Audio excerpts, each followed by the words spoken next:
Welcome to the Sunday morning worship service of DuPage Unitarian Universalist Church in Naperville, Illinois. I am Ann Arellano, a member of your Board of Trustees. We are glad you are here, whether you are present in the sanctuary this morning or watching remotely. It is so good to be together. We welcome you to our church and invite you to get to know us better during and after the service. Whoever you are, wherever you are on life's journey, wherever you are in the world, you are welcome here. And I have an announcement, a message from your Board of Trustees as a deadline looms. We are so grateful to everyone who has already made their annual promise to our budget for the 2024-25 church year. These annual gifts allow our church to make our collective vision a reality on an ongoing basis. Many of you did this along with the capital campaign conversations. But if you haven't yet submitted your annual promise pledge for next fiscal year beginning in July, we need it today so the board can outline and approve a budget for your review in May, and that will be presented for your vote to adopt at our annual meeting on June 2nd. To submit your promise or ask a question about the annual promise gift, please see one of our friendly capital campaign team members at their table after the service. It'll be easy peasy. From the board, and especially from Treasurer Nell Haslett-Bruce, who is compiling the numbers, thank you.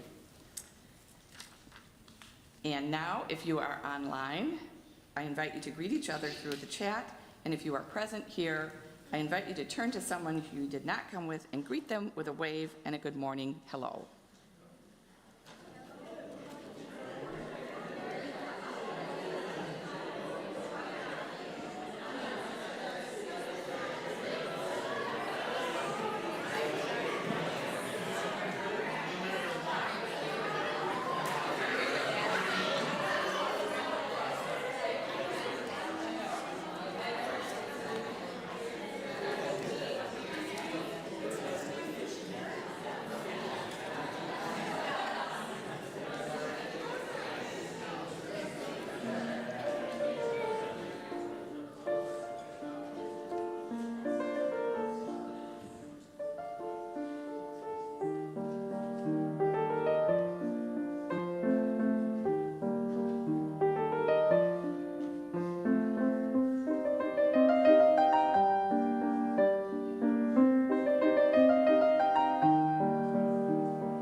I light this chalice today for our fourth Unitarian Universalist principle.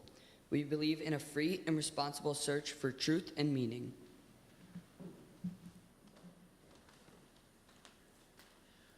Good morning. Welcome to this place of love, of communal flourishing.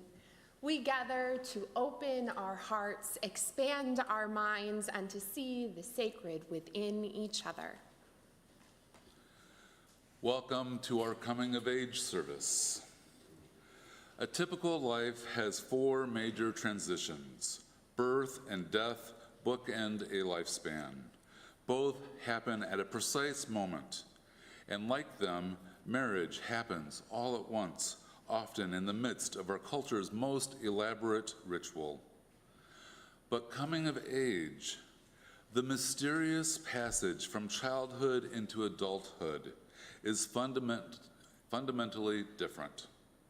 The transition is a long journey, often spanning a decade. And there are various cultural markers, such as entering high school, acquiring a driver's license, or turning 21. But at heart, becoming a grown-up is a private journey. Each adolescent achieves maturity in fits and starts, and there's no single defining observance. In our coming of age program, we provide a metaphorical toolbox to help our middle school youth move through this time. Our coming of age facilitators this year were Laura Kuber, Mark Ailes, and Joe Tyna, and they'll explain more about this in a few moments. At the end of our coming of age program, we hold this service where each youth will share with you their credo or belief statement. Come, let us worship together. Before we start our opening song, I want to acknowledge that, yes, we just sang this song last week, but this time I want you to think about the song's meaning. If you study the words to Blue Boat Home, it may occur to you that it's about taking a journey, and not just any journey, but one where there is a lot of soul searching and trying to figure things out. Sun, my sail, and moon, my rudder, as I ply the starry sea, leaning over the edge in wonder, casting questions into the deep. Just like our youth have been doing for the past 8 months in the Coming of Age program, casting their questions into the deep. Please rise in body or spirit and sing with us 1064, Blue Boat Home.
Our vision of beloved community is rooted in the relationships that we have with each other, our world, and creation.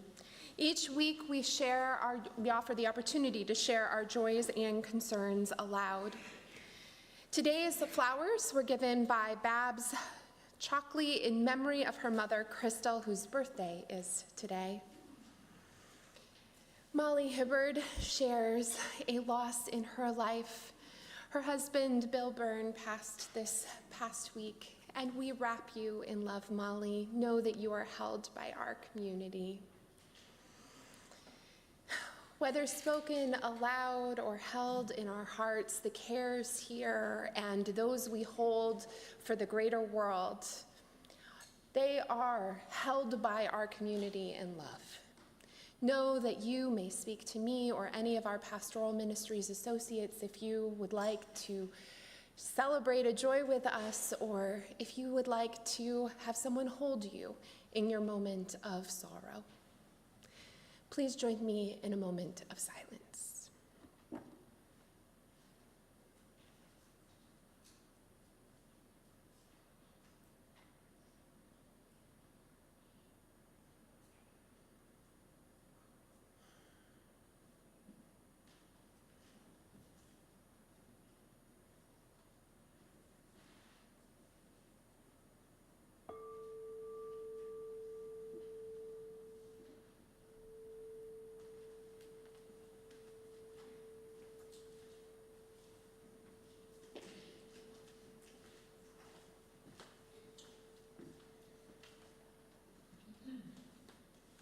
The teenage years are a time of tremendous growth and change.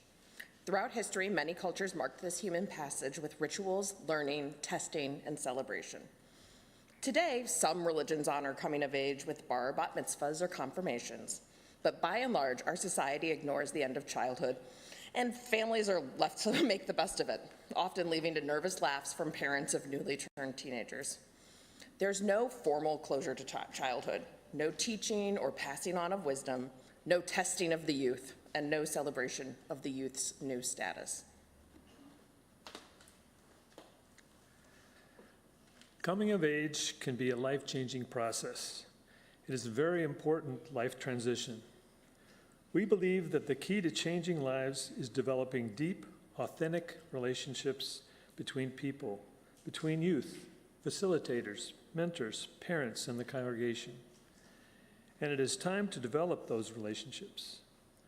Our Coming of Age program uses the 4 elements just mentioned: rituals, learning, testing, and celebration. We had a retreat last fall to build comfort and teamwork between the youth and with the adult facilitators. We had an overnight retreat a couple of weeks ago to give the youth some tools to examine their lives and their beliefs. In addition to the retreats, we met for class on Sundays.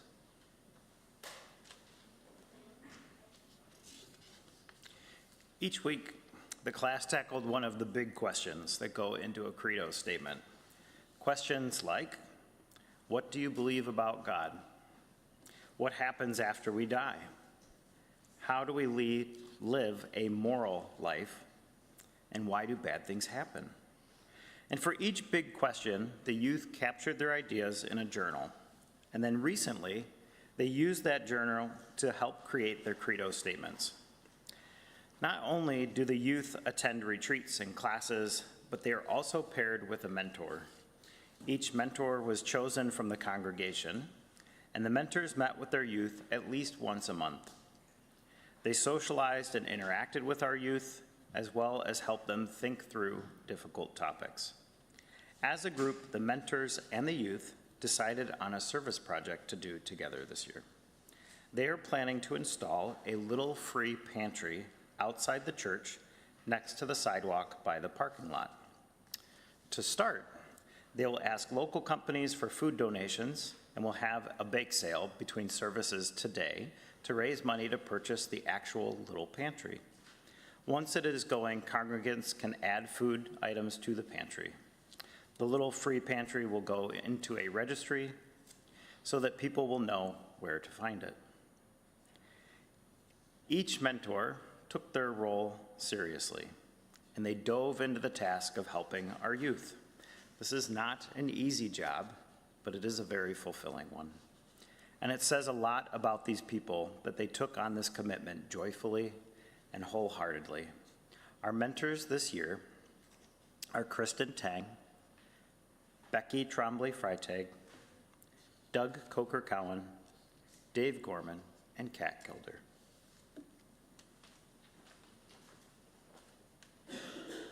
This program is intentional. Each piece of the program is layered on top of the previous piece in a particular order for a reason. The program builds step by step. When we provide the time and opportunities for authentic relationships to develop, then the youth gradually experience powerful transformation. They come of age.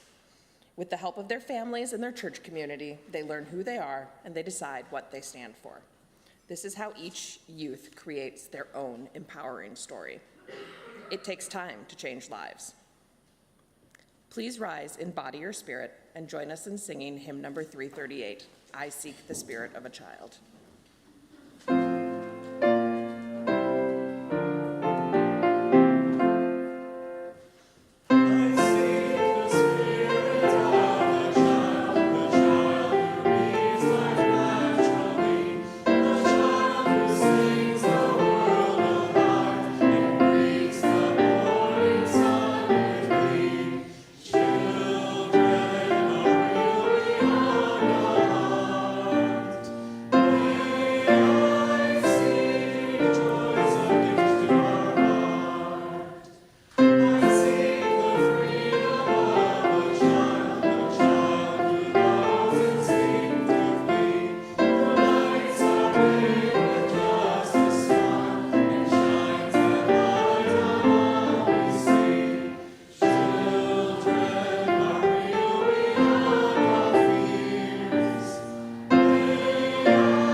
Good morning.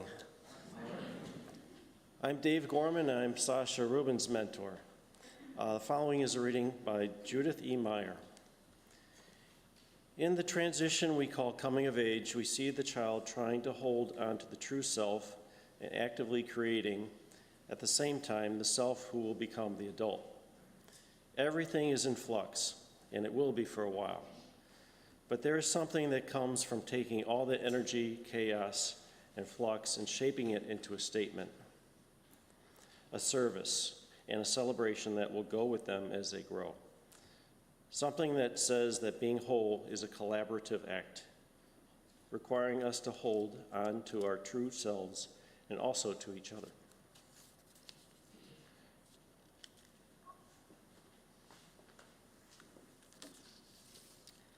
My name is Sasha Rubin, and I'm here to share my beliefs with you. My beliefs is that everything happens for a reason, and that what you make of that is how you can alter your future. Also, for me, being in nature is very spiritually calming, which is why it should be protected. I don't believe in a higher power because, for me, there is no proof. I also don't believe in a resting place after death. I believe that your spirit and your consciousness combine with the earth. Growing up, COVID was a big part of my life, and it really impacted me.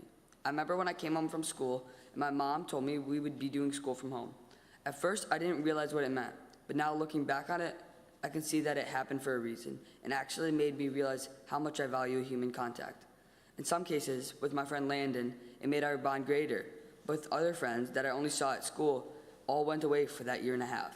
This also ties in to how nature is spiritually calming and why it should be protected. My love for golf and camping, which are some of my favorite things to do, all center around the main thing, nature. Most people say COVID was a terrible thing, which it was, but it also allowed me to spend more times outdoors, and that is when I feel that I was happiest in life. It allowed me to take a mental reset and be able to think clearly, which is why nature should be protected and available for everyone, because then it gives everybody that chance to go relax and reset. My coming of age group and my awesome mentor, Dave Gorman, have also played a big part in my journey to finding my beliefs. They've all shared their ideas and they have helped me find new ideas and beliefs, which help me figure out what I believe in. It has also been really helpful to have this loving and supportive church community. Summing everything up, I believe in the protection of nature and that everything happens for a reason, and what you make of that determines your future.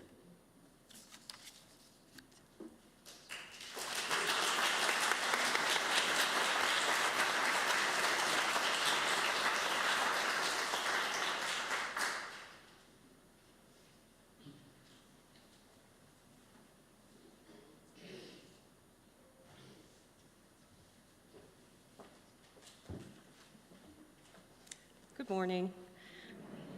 I'm Kristen Tang, and I am D.L. DeSoto's mentor. The following is a reading by Thomas Hine.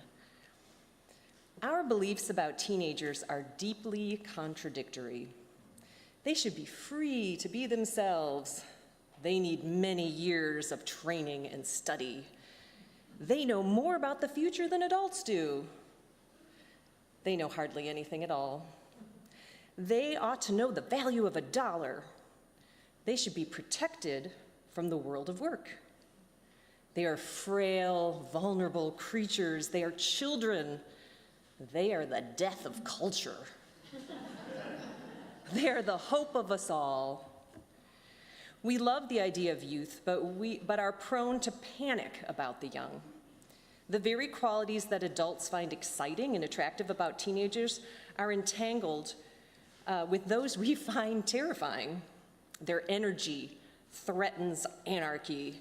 Their physical beauty and budding sexuality menaces moral standards. Their assertion of physical and intellectual power makes their parents at once proud and painfully aware of their own mortality. These qualities, the things we love, fear, and think we know about the basic nature of young people, constitute a teenage mystique, a seductive but damaging way of understanding young people. This mystique encourages adults to see teenagers and young people, to see themselves, not as individuals, but as potential problems. Such a pessimistic view of the young can easily lead adults to feel that they are powerless to help young people make better lives for themselves.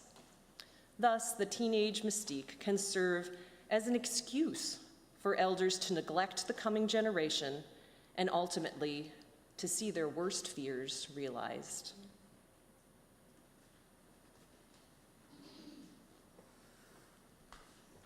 Hello, my name is DL, and I'm here to share my beliefs with all of you. To me, God as a God does not exist. Whatever divine entity there may be does not have the ability to change the material world or see our sins or wrongs. The being that I imagine is not a God per se, rather it is the embodiment of consciousness, the ability to think and experience. It is the intangible thing that results from energy flowing through our neurons and synapses. While it's the entity I think about cannot create or destroy, it is what allows us to create and destroy.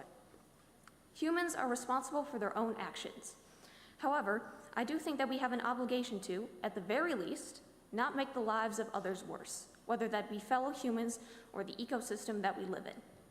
When we as humans attempt to not make the lives of others worse, we are bound to eventually make mistakes. Humans are not perfect because consciousness is imperfect. By being conscious, we accept that we are imperfect. Emotions and memories are imperfect. Knowledge and truth are imperfect. If we were perfect, we would be lifeless automatons that don't experience the way we do. If we aren't perfect, then we won't automatically choose the best decision for any situation. I believe that we are not on predetermined paths. We have choices, and the ability to make those choices is thanks to our consciousness. If we can think, then we create millions of possibilities just by thinking. I personally believe that decisions are how we live. This means that once we stop thinking and making decisions, we are essentially dead. For me, the afterlife is a tricky thing. I believe that it rests on a thin line between existence and non-existence. It's more like a state of being than a place, but at the same time, it's still a place. You aren't really fully conscious or experiencing, and you don't have a corporeal body, but you still exist in that you become one with the being that represents consciousness. I think that the afterlife looks different for everyone, but the way you interact with it will be the same. There isn't anything living in these places, not even yourself. If you become close enough to someone in life, then they will be with you in one of these places when you die. Even if you are alone there, you won't be lonely because you aren't fully experiencing it. I created this art piece which represents what I think my afterlife would look like. It's a forest with ethereal teal coloring. Patches of pastel green, blue, and purple dot the trees and ground. There are clearings with sunlit craggy rocks and streams that swirl and meander. When I think about the form I'll take when I die, I think of a fleeting breeze that rustles leaves and nothing more. I'd sit on the line between existence and non-existence, just like my consciousness. I wouldn't feel or think, and I might not even be. All in all, this religious education class and the wonderful people in it have inspired me to question what I truly believe and how to use those beliefs for good. Thank you for listening.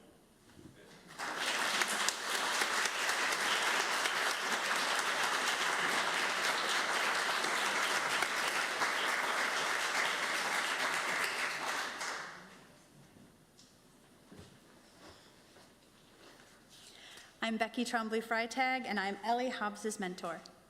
The following reading, Be as Frodo, was written by Melinda M. Perrin. Be as Frodo. Never take for granted all the comforts of the Shire. Respect your elders and care for them. Know the worth of close friends. Be as Frodo. Have a pure heart. Accept adventure as it comes. Make new friends. Be as Frodo. See the good in others. Love the unlovable. Trust your instincts. Be as Frodo. Know your path. Though the way is long and hard, persevere. Accept the help of friends.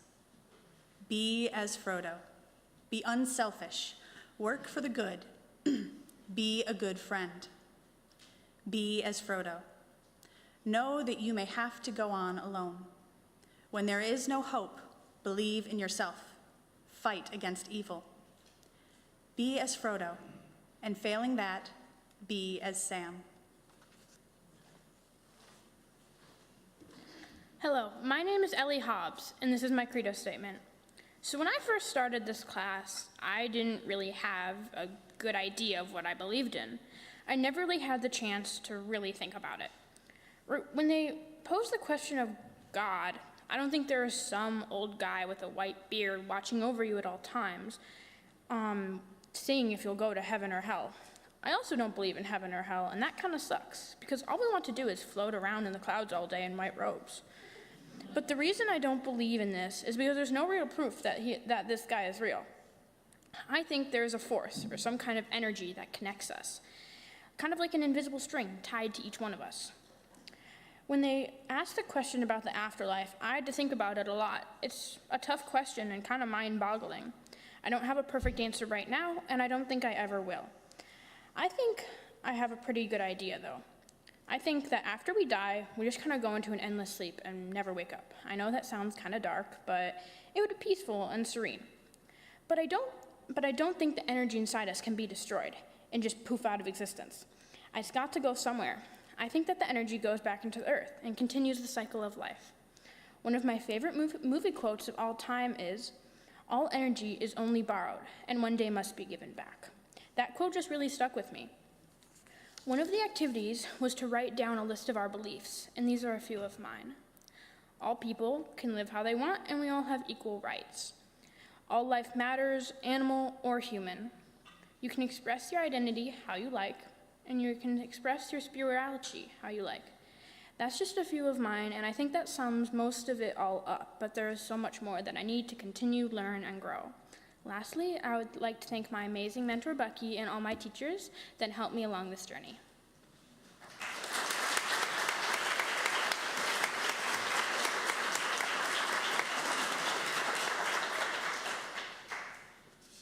Please rise in body or spirit and join us in singing hymn number 123, Spirit of Life.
I am Doug Coker-Cowan, and I am David Christensen's mentor.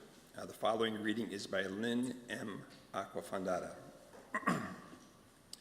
Today, you can look back and see the child you, off in the distance, no longer your life, but a memory. Your parents can look ahead and imagine the crossroads you will soon stand at as you wave goodbye and go off to college or to travel overseas or to pursue your dreams. One version of you flows into another. No traveling ghost-like figure follows and observes you, but every once in a while you can step back and look at your life as an outsider might. Right now, you would see yourself moving off the path of childhood and onto the path leading to the adult you.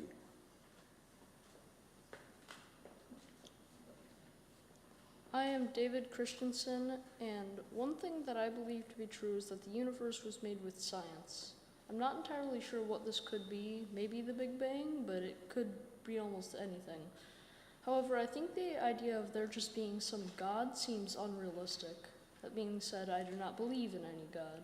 The fact that something or someone should just rule everyone doesn't really make sense, and even more on that, your religion can be dependent on anywhere that you were born, which would make the concept of heaven only for believers of God make no sense. Someone could never even have heard of Christianity and just be eternally sent to hell when they die. And I'll also say that I have no idea what happens to people after they die. There might be something, but there could be nothing, and it could be anything. There is probably something, but it's impossible to know what. Finally, I think that people should just not be overall bad people. That's it, and I think the world will be a good place if you do good things.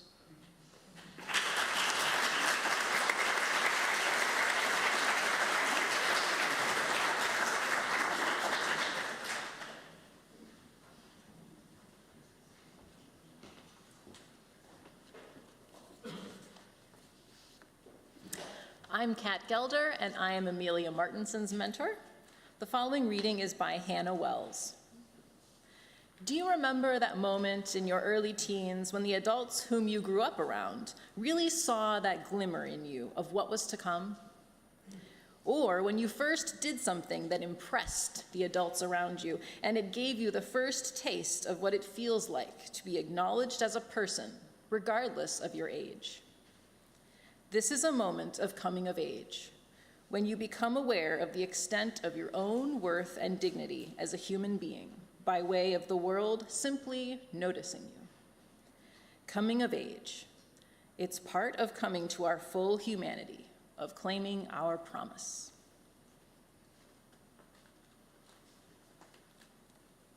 Hello, everyone. My name is Amelia, and I'm excited to share with you my thoughts after discovering more about myself these past few months. But first, I would like to thank my mentor, Kat, my coming-of-age teachers, and my family for helping and supporting me throughout this journey. I couldn't have done it without you all, and I'm very grateful for your help. I see nature as my form of divine force. I do believe that there are miracles and many mysteries in the world, but I believe those are products of humans and nature. Nothing has touched me more than breathtaking landscapes and human connections. These experiences have shaped me and will continue to do so. I believe that after you pass away, you live on in the memories of loved ones and your body becomes part of the earth. One thing that has kept me from coming to this conclusion in the first place is that I do not like to think that this is my one chance experiencing being myself. But throughout this journey, I've come to the realization that whether or not this is my one chance, I should live it like it is. This has made me appreciate every moment even more. Show of hands, how many of you here have made a mistake? Yeah, me too. Because everyone has made a mistake, I believe in second chances. Everyone, especially because I believe that this is the only life we get. I believe people can change for better or for worse. Because we live in a world that is constantly changing, humans are always changing too. People make mistakes, and that's how we learn. If we never make mistakes, then we never make any progress. I believe in the concept that everything is random and some living things get better chances than others. One example of why I believe most things are random is my dog, Louie. He was 4 years old when we found a tumor in his leg. Now don't worry, he is still alive and happy today, just with 3 legs. I don't believe in karma because karma means you do something to deserve the outcome you got. Many beings, like Louie, get put into less desirable situations, even though they haven't done anything to deserve it. Taking this into consideration, I also believe that you have control over your own life and actions, aka fate doesn't exist. You get to make your own path and your own decisions. I believe that balance in all aspects is necessary to creating a pleasant life. While luck may give you something unfortunate, balance is something you can control and create for yourself. When I go into high school, I know there will be more work, harder sports, and probably less sleep. While I'm excited to be involved, I will also have to think of my grades and mental health. I've come to accept the fact that I'm not going to be able to do everything, and instead of overextending myself and not enjoying anything, I should prioritize doing the things that I love. Speaking of things that make my life easier for me, my perspective is that the key to any sort of relationship is kindness and respect. Everyone deserves to be treated like a fellow human being, and putting more kindness into the world can only help. In many cases, I have felt the impact of negativity and positivity. The memories that stick with me the longest are always about how others' words have made me feel. Maya Angelou said it best. I've learned that people will forget what you said, people will forget what you did, but people will never forget how you made them feel. Because of this, I believe positivity and kindness are the best way to go. Because I trust that kindness and respect are good for relationships, I believe that violence is unnecessary. We look back on history and see wars, blood, and conflict. Sure, fighting could fix one tiny problem, but in the long run, it's just going to create more resentment. In my experience, it is more pleasant for everyone when conflict is handled peacefully.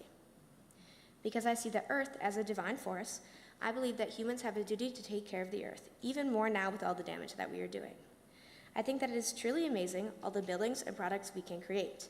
The problem is that we are not taking responsibility for what all this does to the earth. I strongly believe that everyone can and should help restore the earth.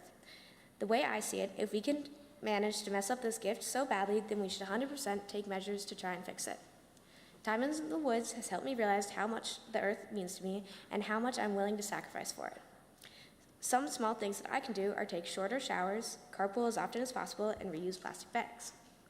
For the final statement, I would like to thank everyone who contributes to the church and youth program for giving me this opportunity to take the coming of age course and grow myself. This concludes my credo statement, but not my learning, self-journey, or thinking. Thank you.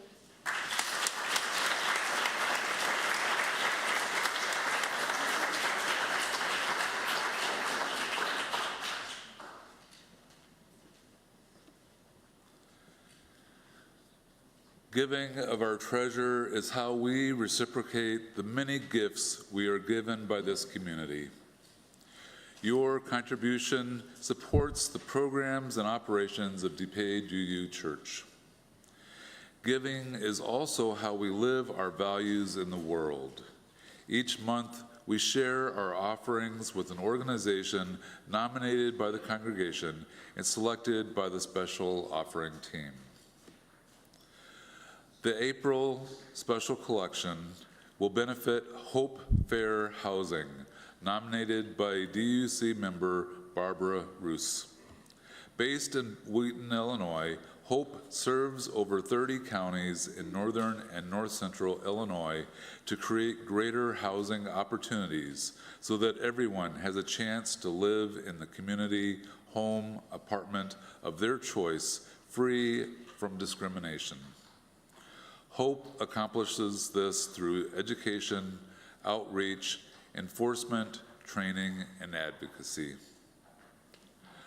The morning offering to support the work of DuPage Unitarian Universalist Church and Hope Fair Housing Center is given and received in a spirit of generosity and gratitude.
To commemorate today and the Coming of Age year, we have a gift for the Coming of Age youth.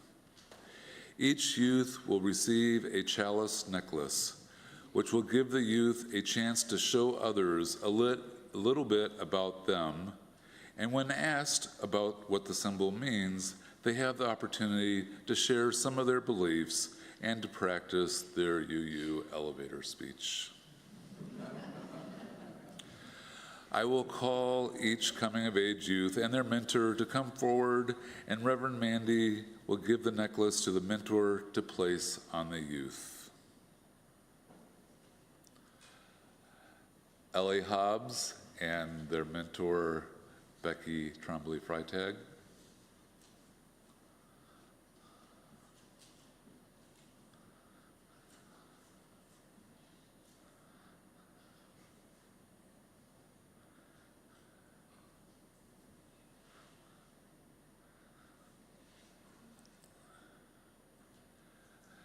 Amelia Martinson and their mentor, Kat Gelder.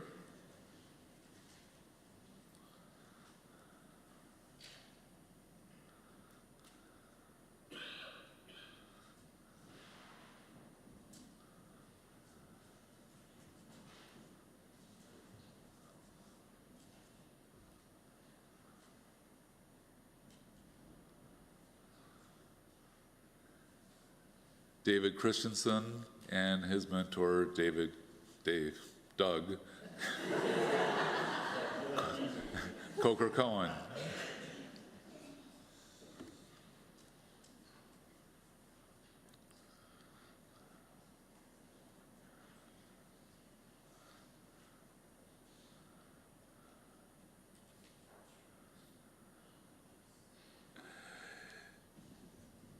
D.L. DeSoto and their mentor, Kristen Tang.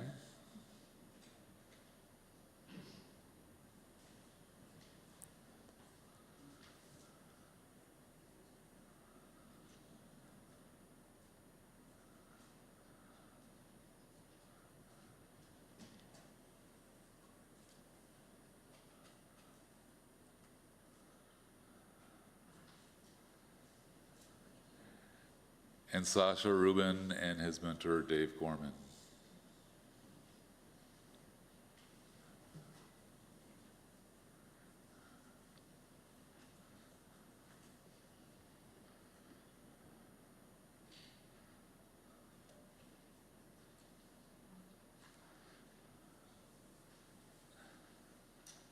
All right, youth, stand up, face the congregation.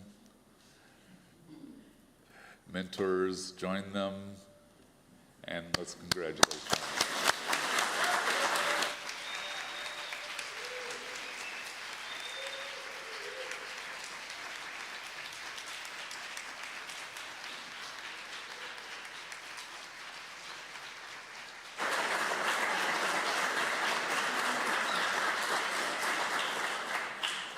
Don't forget, we have the bake sale between services to help support their service project. We are never complete. We are never finished. We are always yet to be. May we always allow others to be and help and enable each other to grow toward all that we are capable of being.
Please join me in the extinguishing of the chalice words.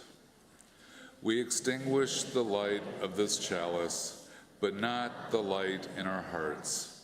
Until we meet again, may the warmth of our community carry you.